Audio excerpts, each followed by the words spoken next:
Olá pessoal, tudo bem? Sejam bem-vindos mais uma vez ao canal Ciências da Saúde e nessa aula eu irei falar sobre o Bacillus anthracis, que é um tipo de bacilo gram-positivo. Antes de eu falar exclusivamente sobre essa espécie de bacilos, eu vou dar uma introdução geral, só para vocês entenderem e saberem quais são as próximas aulas em que eu irei falar sobre esse grupo de bactérias que são os bacilos gram-positivos. Então, existem 4 gêneros de bacilos gram-positivos de maior importância médica. Esses 4 gêneros, eles são divididos em 2 grupos, como formadores de esporos e não formadores de esporos.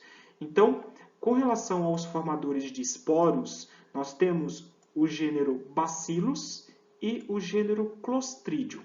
Então, tanto o gênero Bacillus quanto o gênero Clostridium possuem várias espécies em que destas espécies que fazem parte de cada um desses gêneros, tem algumas que são de importância clínica, que causam doenças em seres humanos, e eu irei falar sobre cada uma dessas espécies nos próximos vídeos.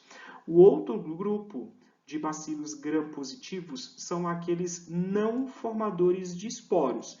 Então, aqui eu tenho 2 exemplos de gêneros de bacilos gram-positivos que não são formadores de esporos, que é o gênero Corynebacterium e o gênero Listeria, em que esses gêneros também possuem espécies, em que eu irei falar sobre essas espécies de maior importância médica que causam problemas em seres humanos. Só que nessa aula, como eu já falei inicialmente, eu irei falar exclusivamente de uma espécie que faz parte do gênero Bacillus, que é a espécie Anthracis. Não deixem de assistir no canal, eu já publiquei uma outra aula em que eu falo nessa outra aula sobre a espécie Cereus, tá? Então eu vou deixar aqui no link dessa aula, na descrição dessa aula, o link em que vai direcionar vocês diretamente para essa outra videoaula em que eu falo sobre a segunda espécie de maior importância clínica que faz parte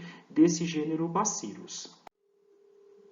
Então, com relação às características gerais desta espécie, o bacilo anthracis é um tipo de bacilo gram-positivo com extremidades retas, onde esses bacilos eles se agrupam em cadeias, como podemos observar nessa figura, um agrupamento formando streptobacillus.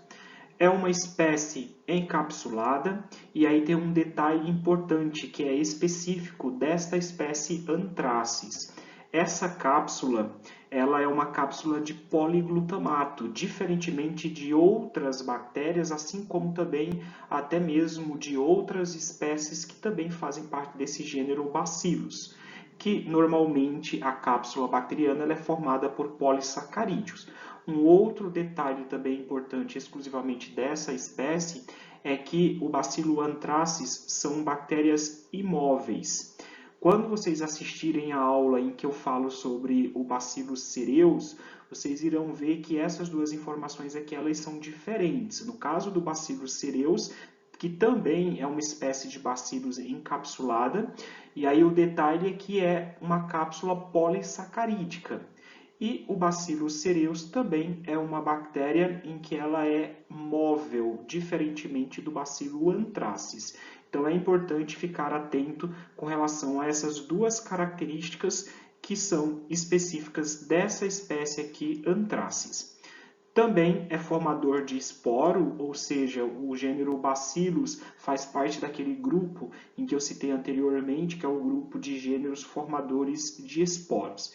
E trata-se de um agente patogênico obrigatório. O que isso significa? Que sempre que o indivíduo entrar em contato com essa espécie, obrigatoriamente ele irá desenvolver uma infecção.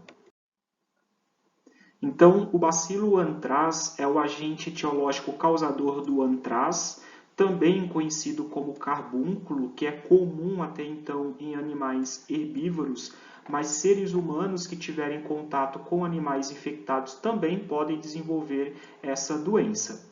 Então, a doença em seres humanos exibe 3 formas principais, como a forma cutânea do anthrax, que até então é a infecção mais frequente, que ocorre por decorrente de traumas ou lesões à pele, o que permite a entrada de esporos presentes em produtos animais, assim como também presente em outros materiais ou objetos.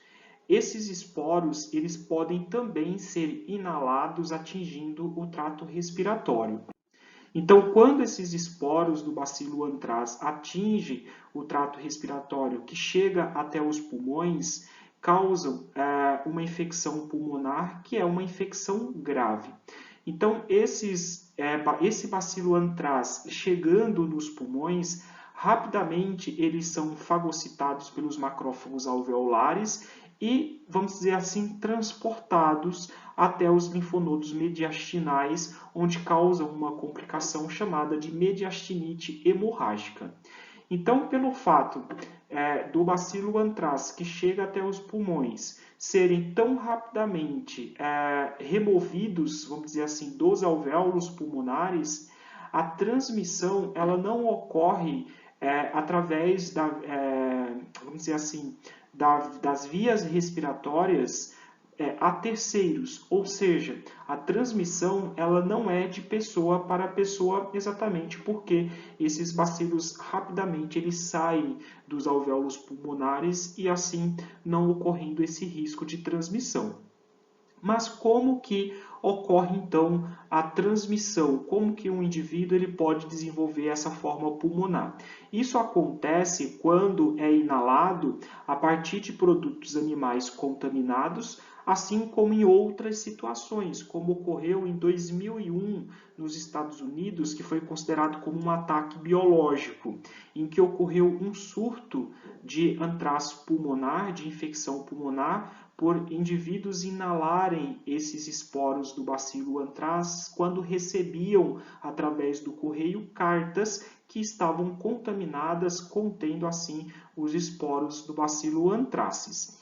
Também pode ser inalado através da manipulação de produtos animais, como já falei anteriormente, como no caso de lã, conhecido até então como doença dos separadores de lã. É um produto animal que pode também ter a presença do bacilo antraz e assim o indivíduo inalando irá desenvolver uma infecção pulmonar. E a última forma de como o antraz ele pode se manifestar é gastrointestinal, comprometendo o trato gastrointestinal, conhecido como antraz gastrointestinal, que ocorre pela ingestão de alimentos contaminados pelos esporos desta espécie. Com relação aos seus fatores de virulência, essa espécie de bacilos possui uma grande capacidade de replicação rápida, tem também uma cápsula de poliglutamato, que é composta por polipeptídeos que apresentam uma ação antifagocítica, e essa cápsula ela é codificada por plasmídios, ou seja, um plasmídio do tipo PX02. Também, além da cápsula, essa espécie de bacilos é produtora de exotoxina, que trata-se da toxina do antraz. Essa toxina ela é formada por 3 proteínas que são termolábeis, que é o antígeno protetor, o fator de edema e o fator letal. Essa exotoxina ou toxina do antraz, ela é responsável pelos sinais clínicos da doença e também é codificada por plasmídios do tipo PX02, ou seja, é um plasmídio diferente do plasmídio que codifica a cápsula de poliglutamato. Quais são as funções de cada uma dessas proteínas que constituem a exotoxina, a toxina do antraz? Então, o antígeno protetor ele tem uma função de fixação, no caso do fator de edema ou do fator letal à célula hospedeira, que pode ser uma célula tecidual ou no caso de uma célula do sistema imunológico. No caso do fator de edema, que é uma adenilato ciclase, esse fator de edema é responsável por causar 2 tipos de edema, que é o edema gelatinoso ou, no caso do edema hemorrágico. Esses 2 tipos de edemas ocorrem, respectivamente, por distúrbios na homeostase da água, assim como pelo consumo dos fatores de coagulação. Esse fator de edema, ele também é responsável por inibir a fagocitose da célula bacteriana. Já no caso do fator letal, trata-se de uma protease que tem como função causar a lise da célula, assim como levando aí à morte. Essas proteínas em conjunto, elas destroem a célula de defesa, no caso os fagócitos, assim como os linfócitos ou uma célula tecidual, de dentro para fora ou conseguem impedir o seu funcionamento. Como podemos ver aqui na fisiopatogenia da toxina produzida pelo bacilo anthrax, aqui na imagem podemos ver o bacilo anthrax e essas três proteínas que constituem aí a sua toxina, que é o fator de edema, o fator letal e o antígeno protetor. Então, o antígeno protetor ele é liberado pelo bacilo. Esse antígeno protetor se liga a um receptor de membrana da célula fagocítica, por exemplo, e quando esse antígeno protetor ele se liga ao receptor, ele sofre várias clivagens do tipo proteolítica e forma assim um poro. Na sequência, o fator de edema ou o fator letal tem que ser uma ou outra proteína, nunca as duas. Então, uma dessas duas se ligam ao antígeno protetor que formou esse poro e, na sequência, esse conjunto, que é o antígeno protetor mais o fator de edema ou o fator letal, dependendo de qual proteína que se ligou a esse poro, é endocitado. Dentro do endossoma, o pH ele fica ácido. Então, quando ocorre essa alteração do pH, esse poro que está com o fator letal ou fator de edema ligado a ele, libera. Então, dependendo do tipo, né, de proteína em que será liberado de dentro desse endossoma, vai desencadear seu respectivo efeito fisiológico, fisiopatológico. No caso do fator letal, esse fator letal, quando ele é liberado, ele vai clivar a proteína quinase, a MAP, e com essa clivagem da MAP quinase, impede, na verdade, o funcionamento da célula, levando aí à morte celular.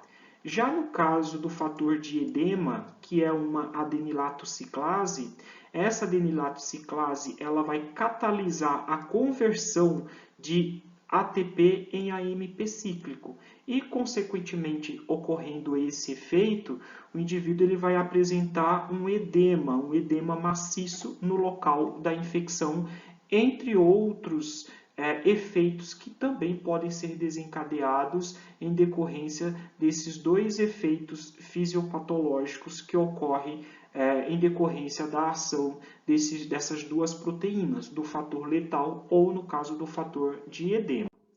Então, a ação conjunta desses fatores tóxicos, além desses dois efeitos que eu já citei anteriormente, de causar a morte da célula ou, no caso, causar um edema, também consegue causar o bloqueio da atividade opsonizadora da proteína C3 do sistema complemento, assim como também causar a destruição dos fagócitos, causa danos nos mecanismos de coagulação, que isso aqui vai contribuir para o edema hemorrágico, por exemplo. Também pode causar trombose capilar, assim como aumento da permeabilidade capilar, levando lá a um quadro de edema, né, aqui. E também pode causar queda da pressão sanguínea, evoluindo para um quadro de choque e morte, né, no caso do paciente. Então, com relação às manifestações clínicas que eu já citei anteriormente, causadas pelo bacilo anthrax em seres humanos, que pode ser a forma cutânea, gastrointestinal e pulmonar, nós iremos ver aqui cada uma dessas formas como que ocorre. Então, no caso do carbúnculo ou do antraz cutâneo, forma uma pústula maligna. Tudo começa com uma pápula indolor, como podemos observar aqui nessa imagem. Essa pápula indolor ocorre no local da inoculação do bacilo. Então, como eu falei no caso do carbúnculo cutâneo, é necessário que o indivíduo tenha uma lesão na pele. Então, no local da lesão, os esporos do bacilo antraz adentram. E aí, nesse local, vai formar uma pústula maligna, ou no caso, um carbúnculo cutâneo, como também é conhecido. Então, nesse local da inoculação, vai surgir um edema maciço. Esse edema é causado pela ação da toxina do antraz, como eu mostrei anteriormente lá na fisiopatogenia da toxina do antraz. E, em seguida, essa lesão ela progride para uma úlcera circundada por vesículas e, em seguida, progride para uma escara necrótica, podendo assim também surgir sinais sistêmicos. E a taxa de mortalidade, quando o indivíduo não é tratado, é em torno de 20%. Então, podemos observar aqui nessa imagem uma escara necrótica, uma lesão ulcerativa com necrose do tecido internamente, com essa borda completamente inchada, que é um edema maciço que circunda essa lesão necrótica. Já no caso do antraz pulmonar, que ocorre por inalação dos esporos do bacilo, inicia com sintomas inespecíficos no trato respiratório, que se assemelha a um quadro de gripe, especialmente tosse seca e pressão subesternal, né? Tem como sinal clínico, né, iniciais e também inespecíficos de uma infecção por bacilo anthracis pulmonar. E, em seguida, progride, né, rapidamente para mediastinite hemorrágica. No caso, isso se dá por a saída, né, no caso do bacilo anthracis, dos alvéolos pulmonares para os linfonodos que estão localizados no mediastino. Então, além da mediastinite hemorrágica, também progride para efusões pleurais sanguinolentas, como choque séptico, e também levando a óbito o indivíduo. O alargamento mediastinal, em decorrência da mediastinite hemorrágica, assim como de outras complicações, é observada no raio-x de tórax e é até então um importante critério diagnóstico. A mediastinite hemorrágica e a meningite hemorrágica, que também pode acontecer, são complicações severas, né, de risco à vida do indivíduo. Já no caso do antraz gastrointestinal, que surge quando o indivíduo ingere os esporos de bacilo antraz através de alimentos contaminados, como por exemplo carne de um animal contaminado, os sintomas incluem vômito, dor abdominal e diarreia sanguinolenta. E o diagnóstico, como que é realizado? Então, o diagnóstico ele começa pela coloração de Gram, que é realizado a partir do material da própria lesão cutânea, no caso de um antraz cutâneo. Então, é colhido o material dessa região da lesão e assim feito um esfregaço em uma lâmina e submetido ao método, à técnica de coloração de Gram, possibilitando assim observar a presença de bacilos gram-positivos nesse material. Também pode ser realizado o cultivo, só que nesse caso o meio de cultura utilizado é o agar-sangue. E aí é possível observar a presença de colônias não hemolíticas de aspecto mucoso. Esse aspecto, no caso do bacilo antraz mucoso, é em decorrência do tipo de cápsula que essa espécie possui, que é uma cápsula polipeptídica, formada por polipeptídeos, que é uma cápsula de poliglutamato. Então, aqui nessa imagem, nós podemos observar, nesse lado aqui, colônias do bacilo anthracis e aqui colônias formadas pelo bacillus cereus.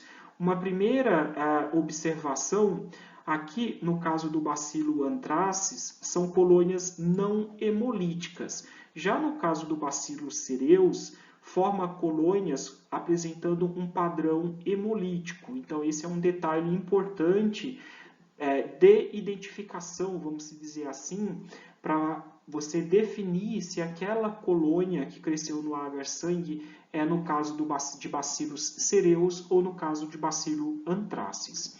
Então, outras características com relação a essa espécie, essas colônias que crescem no meio agar-sangue são grandes, são expandidas e apresentam uma coloração, um branco acinzentado e possuem bordas irregulares. Então, aqui são informações em que essas colônias formadas pelo bacilo anthracis se diferencia das colônias formadas pelo bacillus cereus.